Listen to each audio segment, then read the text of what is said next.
Is Terrifier 2 just as terrifying as the first? Spoiler alert, yes.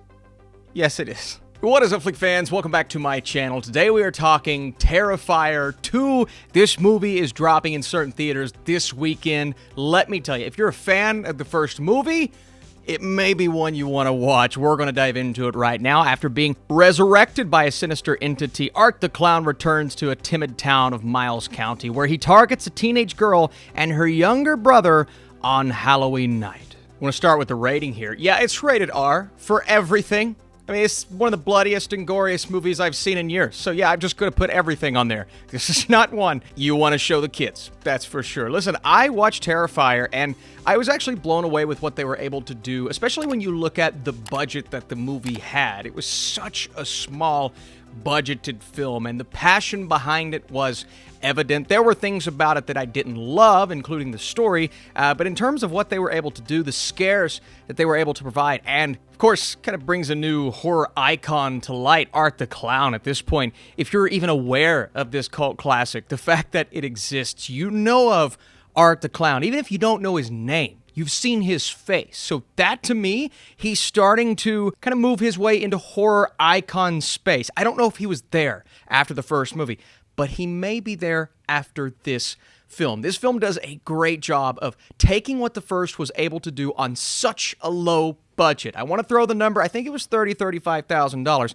such a low budget, expand upon that, and I think this was due to crowdfunding. Look, the budget here, it's not huge. It's less than $500K. I believe it's like $250,000, $300,000, but compared to the first, that's a lot. But they're going for pure practical effects here. They're also, bringing in actors and actresses that maybe we won't be fully aware of, but I actually thought the performances here not only outdid the first, but they're giving us some characters that have weight to them. One or two of them are dynamic. There's a nice brother-sister relationship that kind of heads towards that final act. You get a final girl this time around, and the story was much more compelling than the first one was, but the focus always remains on Art the Clown. You're here for the kills. You're here for the blood and gore and the craziness that's going to come from each scene where Art the Clown finds his victim, dances his way around his victim, smiles, makes the crazy faces. You have to give kudos to David Howard Thornton. That performance is magnificent because the expressions, it's a big part of the character. It's not like he just kind of walks around. I love Michael Myers. The Halloween movies are some of my favorites ever. But Michael Myers, you're wearing a mask, you walk around. David Howard Thornton is having to do so much more than that. He's having to actually, convey those expressions and kind of do the hand movements and the hand motions. And it reminded me of some of the better horror performances, like some of the more iconic horror performances of all time. My mind goes to the Freddy Kruegers of the world. And it's really incredible what he's able to do. And this time around, we're even fleshing out Art the Clown more. There is a little sidekick for Art the Clown. I won't say who or what the idea behind that is. And, at first, I was unsure of what this sidekick represented. Then you get a bit of insight into that, but then it kind of goes in a different territory. And I'm still asking questions about the sidekick. I'm also asking questions about the resurrection in general and some of the things at play here that are beyond our world, that are solely supernatural. So you get a lot of supernatural elements in Terrifier 2, a little bit in Terrifier 1, but for the most part, where this movie goes and the direction that it takes, while you can kind of see it coming, it was so much more compelling than I anticipated. I was actually kind of invested in the story. Still, not a ton of story here, right? It's not a mission for our characters. They have to do something, retrieve something, the rabbit's foot.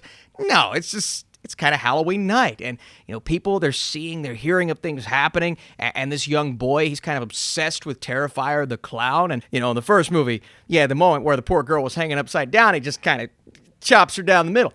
In this movie, there are a couple of scenes I think of, a few moments towards the end, but I go to a scene that takes place in someone's bedroom, and it's not just something that happens and then it's over with. It's something that happens, and then we come back to it, and then we come back to it, and then we see the aftermath, and within the aftermath, you get one more moment that's just like, it took a lot to not look away from the screen.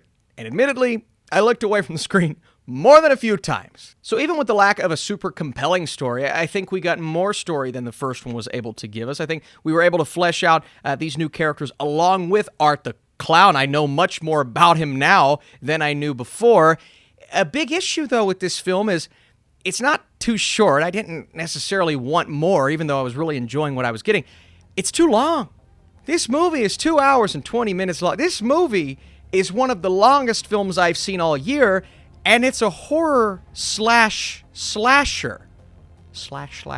I don't know if I've ever seen a slasher this long, and that's fine if you have a super compelling story, but this wasn't a super compelling story. The compelling moments come from the kills, and everything happening in between these kills is fine, but it's not 2 hours and 20 minutes worth. I mean, you could have cut off 30 to 40 minutes of this movie, still giving us the highlights, the big moments, and they're trying to push the limits, they're trying to push the boundaries, and they do. And it's pretty freaking awesome to watch, especially if you're a massive fan of the genre. It looks way better. There are way better moments, right? Sure, the acting quality isn't as good, but I think these actors do a solid enough job. It's not revolutionary. There's not going to be any Oscars with this film, but it's good enough. Thank you guys so much for watching this video. Before I give you my number, be sure to comment your thoughts down below. Which movie do you prefer? And if you enjoyed this video, you want to drop a like, that would be cool. Terrifier 2 exceeds the first film in almost every way, as the kills are brutal, the characters are more interesting, and viewers will learn quite a bit more about Art the Clown. Goes on a bit too long, but the thrills make it engaging from start to finish. That's why I'm going a 76% with my score. Again, I think the story maybe could have been more compelling. They could have trimmed a little bit off the movie. But who cares when you're getting the madness and the craziness that you get in this film? And that one scene, man, I'm not sleeping for a while. I will not be able to eat for a while. How will I survive? I'm terrified. All right, see you.